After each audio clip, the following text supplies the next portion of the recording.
Эфир АЛЛАТО-24 продолжает программа «Еще не вечер». В студии Нурбек Иманов. Здравствуйте. Одним из самых главных героев сегодняшнего дня являются врачи и медицинские работники. Они стоят на передовой по борьбе с коронавирусной инфекцией COVID-19. Работают круглосуточно, не покладая рук. О том, как мы можем поддержать этих людей сегодня, мы поговорим с доктором медицинских наук, одним из ведущих кардиологов Кыргызской республики, профессором Айнагуль Джумагуловой. Здравствуйте, Айнагуль Саксеналиевна. Здравствуйте. Скажите, пожалуйста, как вы оцениваете работу врачей сегодня наших?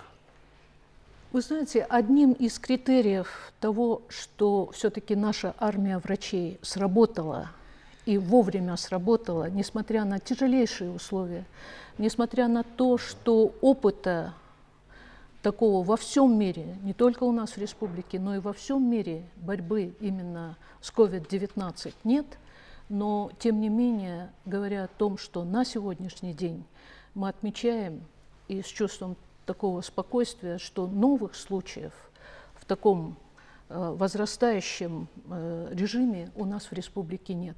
Это говорит о том, что все-таки вовремя были взяты на обсервацию люди, имеющие заболевания, были вовремя и в оперативном плане с учетом нашего алгоритма выявлены те, кто был в контакте с заболевшими людьми. Вот это свидетельствует о том, что наша армия врачей, как бы ни говорили, как бы ни думали, она сработала и сработала достойно. Я должна сказать, что наши врачи, зная эту ситуацию изнутри, что они действительно проявили и мужество, и профессионализм, и стойкость, и преданность своей профессии. И это не простые слова. Вообще кыргызстанская медицина, я должна сказать, даже по мнению наших иностранных коллег, она всегда была передовой, начиная с советского времени, в постсоветском пространстве. Это люди читающие, это люди, преданные своей профессии, и это действительно люди, которые пришли в медицину по призванию. И на сегодняшний день я бы хотела с чувством полной ответственности сказать, что наши медицинские работники, вся армия специалистов, врачей первичной медико-санитарной службы, несмотря на сложнейшие, тяжелейшие условия, она сработала и сработала профессионально. И на сегодняшний день я бы хотела поддержать наших коллег, тех, кто работает в условиях обсервации. Да, даже в развитых, богатых странах ограничен ресурс по борьбе с вот этой пандемией.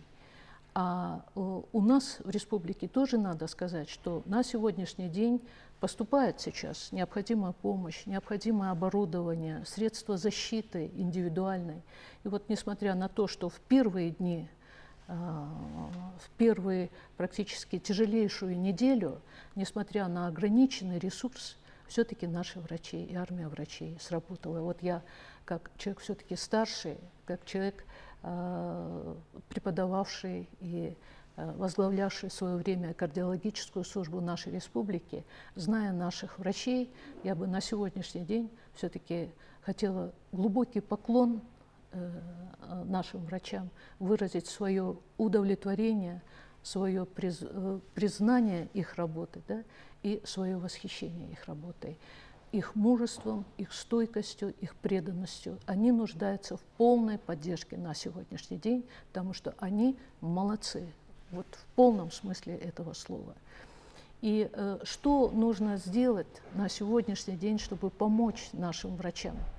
Это должно сделать население. Вот если вы видели обращение заведующей реанимацией инфекционной больницы, когда он сказал: люди, сидите дома, чтобы я вас здесь в реанимации с коронавирусом не видел. Вот это был крик души наших медицинских работников, потому что на сегодняшний день был объявлен карантин. И вовремя, и правильно было сделано, причем очень жесткие условия карантина.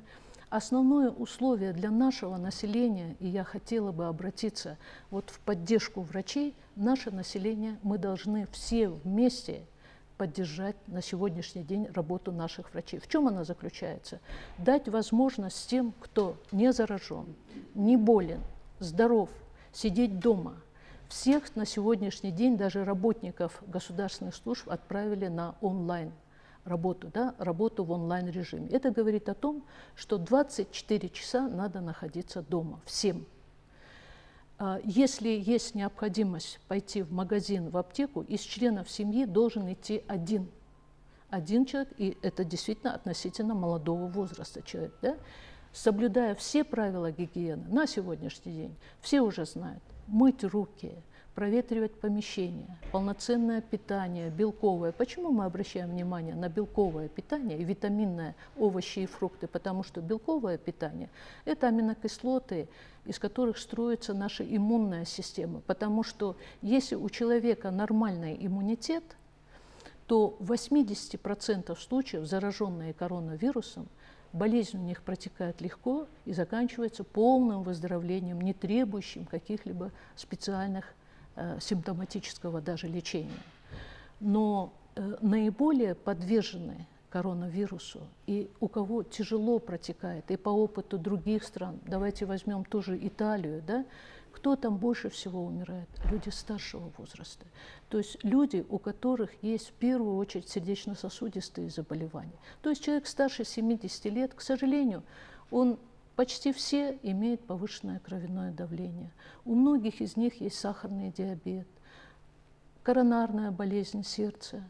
У них имеются бронхолегочные, хронические заболевания. И вот, к сожалению, опыт показывает, да, мировой опыт на сегодняшний день показывает, что санитарные потери, то есть кого теряет из людей, это, как правило, у людей с сопутствующими заболеваниями, в первую очередь сердечно-сосудистыми, бронхолегочными.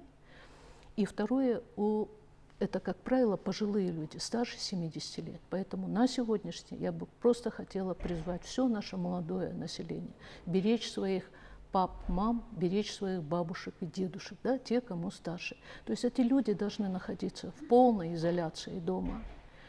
Эти люди должны быть ограничены от контактов с теми людьми, которые имеют даже обычную банальную вирусную инфекцию, да, чихающие, кашляющие, обычное ОРВИ. То есть эти люди должны быть дома, в покое, и не должны быть подвержены контактам. Если мы добьемся того, что наше старшее поколение будет ограничено от контактов и не заболеет, нам не нужно будет огромное количество аппаратов искусственной вентиляции, нам не нужно будет реанимационных мероприятий проводить. Вот, то есть, если мы на сегодняшний день, мобилизуя все население, ограничим в первую очередь нашего старшего поколения, да, которые наиболее подвержены, у которых очень тяжело протекает коронавирус и которые, к сожалению, умирают от него, если мы их сейчас изолируем, мы их не будем. Это 2 недели, надо выдержать карантин до середины апреля. Это будет такая лакмусовая бумажка. Если мы сработаем правильно, мы будем выходить из этой инфекции. Мы вернемся к своей обычной жизни. Вот я хотела бы призвать наше население и старшее население находиться дома. И если выходить из дома, только один член семьи, соблюдая все правила режима мытье рук, надевание маски, да, в общественных местах, проветривание помещений, полноценное питание белковое. И второе, дать возможность нашим медицинским работникам вот в условиях такого покоя, когда мы будем, медработники, знать, что все наши здоровые люди сидят в изоляции, не подвергают себя контакта с вирусоносителями или те, кто заболел, разобраться с той категорией, да, до конца, вылечить тех, кто имеет инфекцию, до конца разобраться с теми, кто был в контакте с инфицируемыми, да, и чтобы все, кто имеет инфекцию, все, кто переболел, выписались, наконец, из стационара в здоровом состоянии. И, как нам сказал наш врач с инфекционной больницы, больше к ним на глаза не попадались, имея коронавирус. Вот мне кажется, если наше население, а люди, они мудрые, и сложную ситуацию, это показывает и наша история, как правило, люди всегда мобилизуются, и люди самодисциплинируются, и они действительно прислушиваются к тому, к чему призывает на сегодняшний день и наше правительство, наше государство, и в первую очередь медики. Давайте мы будем все соблюдать все правила. Я надеюсь, тогда победа будет за нами. Мы и сейчас идет не только, мы обязательно победим эту вирусную, уже в мире идут положительные такие примеры, но кроме того, еще сроки. Мы должны поставить, чтобы мы быстрее вышли вот из этой ситуации. А это в первую очередь самодисциплина, сидеть дома в изоляции. Для этого был объявлен карантин до середины апреля.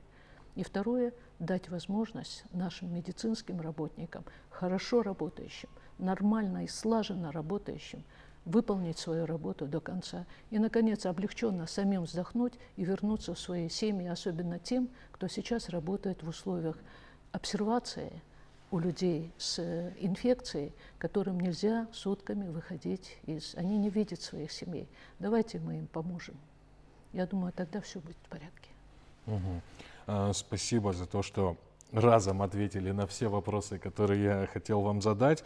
Резюмируя все, что вы сказали, могу лишь подчеркнуть, что соблюдая...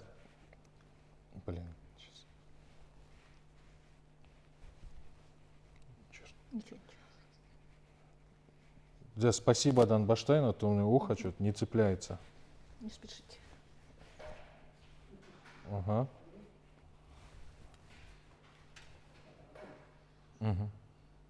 Угу. Спасибо, что разом ответили на все вопросы, которые я вам подготовил. И резюмируя все, что вы сказали, хочу тоже обратиться к нашим зрителям, в том числе и от вашего имени. Вы уже сказали достаточно хорошо, что, соблюдая простой режим самоизоляции, мы поможем не только своим близким и родным, но и врачам, которые сейчас стоят на передовой, борются с этой инфекцией. И, будучи здоровыми, мы тем самым поможем нашим врачам меньше работать и в то же время быстрее побороть эту напасть. И при этом мы сохраняем здоровье и свое, и своих близких. Спасибо, Айнагуль Тиксеналиевна, что так содержательно и хорошо ответили на мои вопросы. Я напоминаю, что эфир Алто-24 продолжается. Это была программа «Еще не вечер». Оставайтесь с нами.